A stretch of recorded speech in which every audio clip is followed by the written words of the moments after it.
Welcome back to the morning show here on Arise News. Well, it's time now to review headlines on today's newspapers with the Ombudsman of This Day and Arise Media Group and This Day Newspaper Limited Group Executive Director Kayode Komolafe. Welcome back.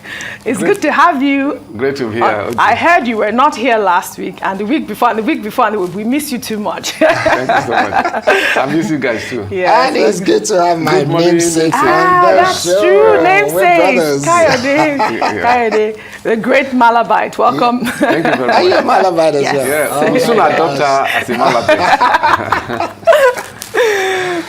Okay, so shall we? Which paper you will? Of course, Yeah, we of have course. to start Newspaper with of This Records. Day Newspaper of Records, as Emmanuel Efeni always say.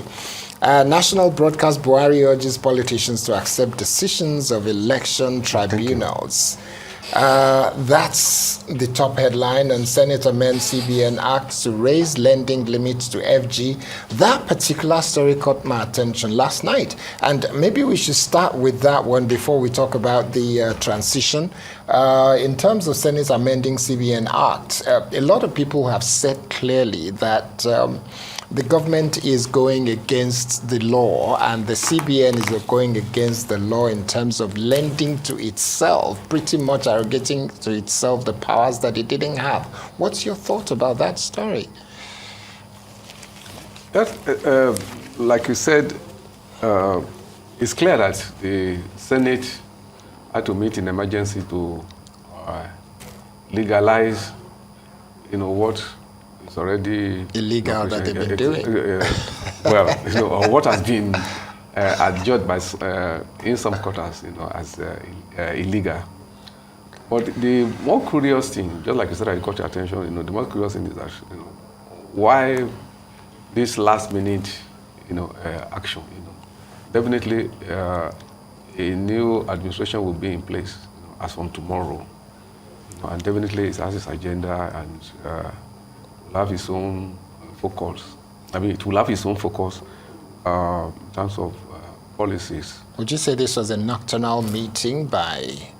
Oh, whether it was the nocturnal or Diana, it does not really matter. But the thing was just that, why not wait, for the new administration to come? And in any case, even the Senate itself, is lifespan, just as less than a fortnight, to go. But then the curiosity is legitimate, in the circumstance, So as a journalist, but then the law has been passed, but then any other step taken, maybe if you have a new Senate or a new administration comes in, to also have its own, not just right, but powers, to look into it. So maybe it's not really a thing to really worry about it, but I agree with you that it is curious that it has to be a last minute.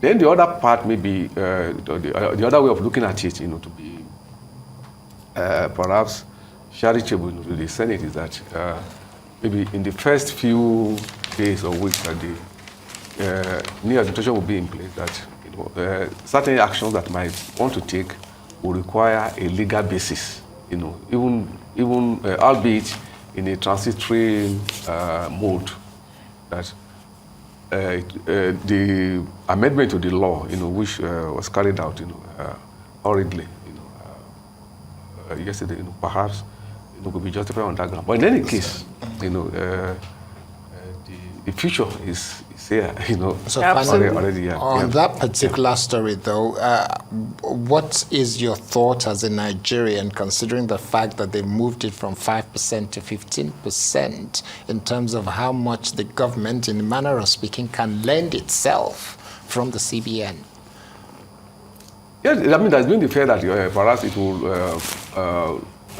weaken the value of Naira. Some people have said that if you continue at this rate, that the Naira, might become worthless. Like I said, that is a major, policy step, which the new administration will have to deal with.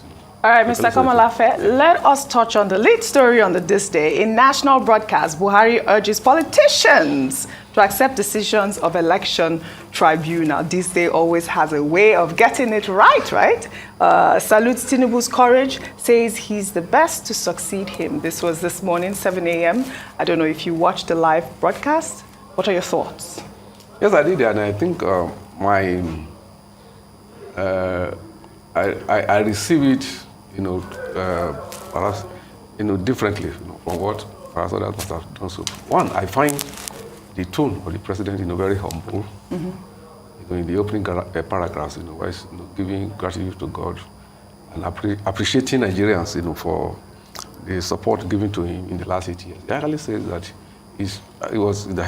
he addressed us with a modest sense of fulfillment. So that is his own word. He himself said that he only claim a modest sense of fulfillment. And like I said, the sobriety, in the speech, should not be ignored. For instance, I watched earlier in the program where you guys were talking about, some of the what we can call, the failures of the administration. That Buhari in the speech admitted as such. For instance, while talking about the return of the girls, he used the word grief. That for him, the fact that, he's grieving, for the fact that, 8 years after, some children are still in captivity. One with the families of those people, have died. Because, like some of you asking, yes, 8 years after, you still have scores of the Chibok girls out there in captivity. Bia Sharibu, not yet returned. Some of the girls, taken in some secondary schools in Kaduna State. Some are still, and quite a number of Nigerians are still in captivity. But that the government, has not been able to, that the Nigerian state has not been able to, set them free, to let them get freedom. It's a thing to regret, and I'm saying that tone of regret is embodied in the speech, given by President Buhari. The other point, which I also find very noteworthy, in the speech was that, he acknowledged the fact that if you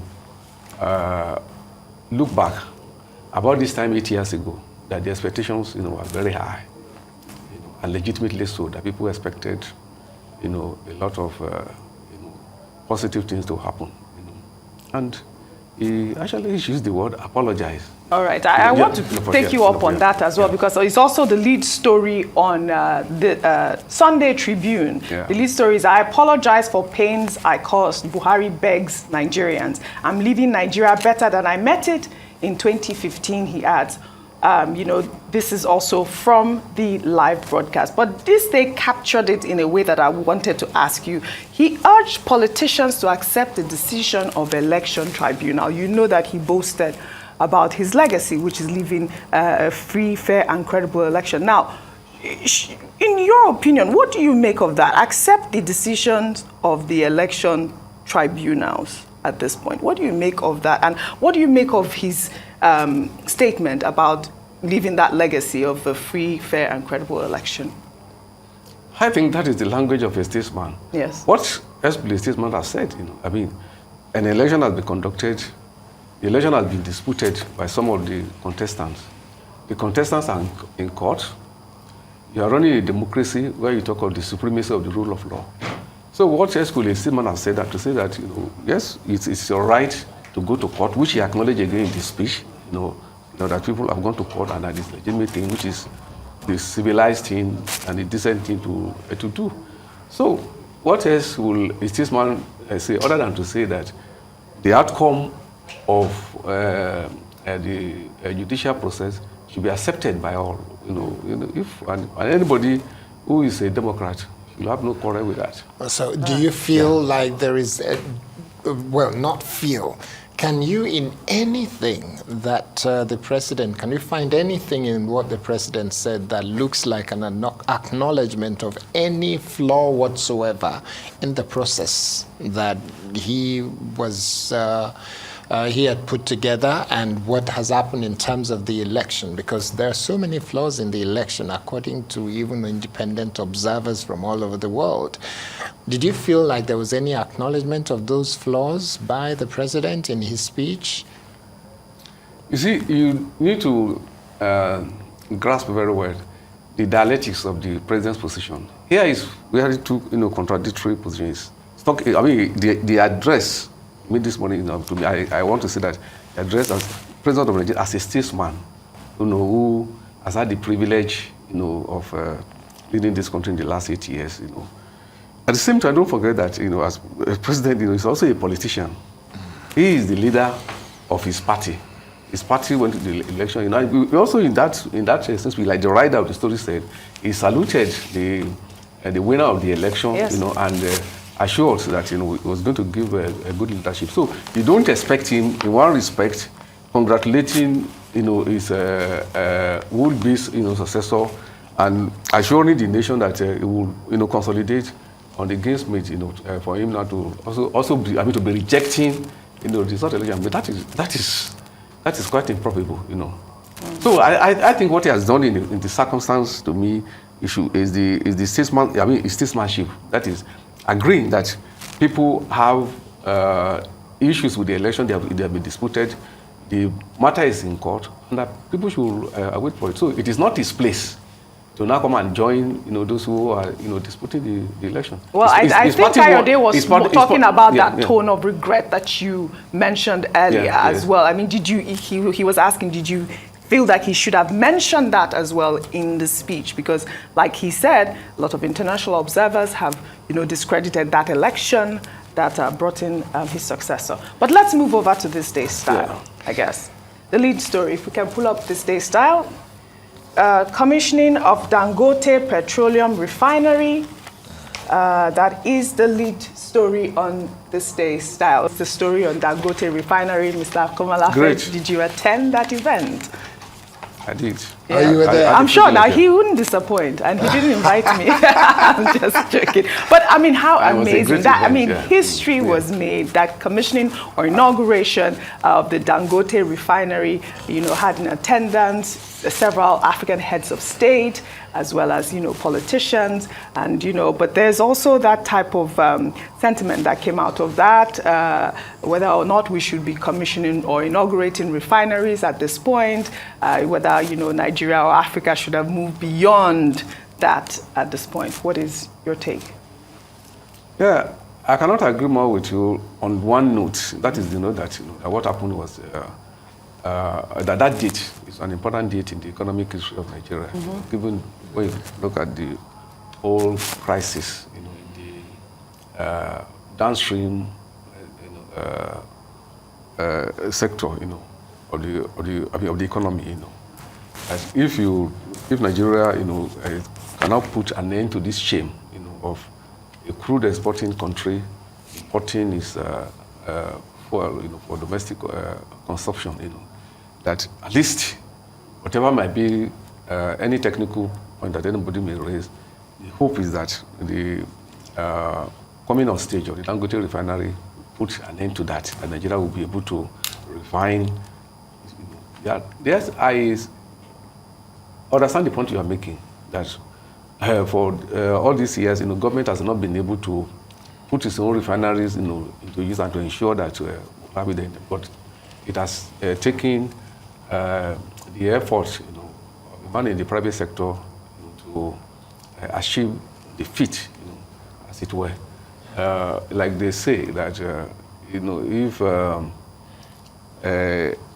if you have a snake in the room, whether the snake is killed by a man or a woman, perhaps in this circumstance for Nigeria, it doesn't matter anymore. What is important is that you are able to get everybody out of the perimeter of danger by killing the snake. So whether it is the private sector that has been able to achieve that now, or the state that ought to have achieved it, even before the Buhari regime. Don't forget that Obasanjo's administration, way back in 2001, actually issued 21 licenses for private refineries. Right, correct. None of them came on board, you know. So that I'm saying that, you know, that, I mean, for Dangote to have broken the genes, that to me, at least, is good news. Right. Oh, we only okay, have so about 30 seconds. Do you want to quickly go over the Vanguard newspaper? Yeah, Vanguard. What are the First Lady's entitlement? What's your thought about that particular story in just 20 seconds? well, the problem with that is that there is no provision for the office of the First Lady in the Constitution. So I don't know what will be the legal basis, you know, for... So should there be a law crafted to accommodate the fact that they do have their significance, they do add value to government? And considering what they have gone through in that house, that was what she said in her speech. I mean, do you think?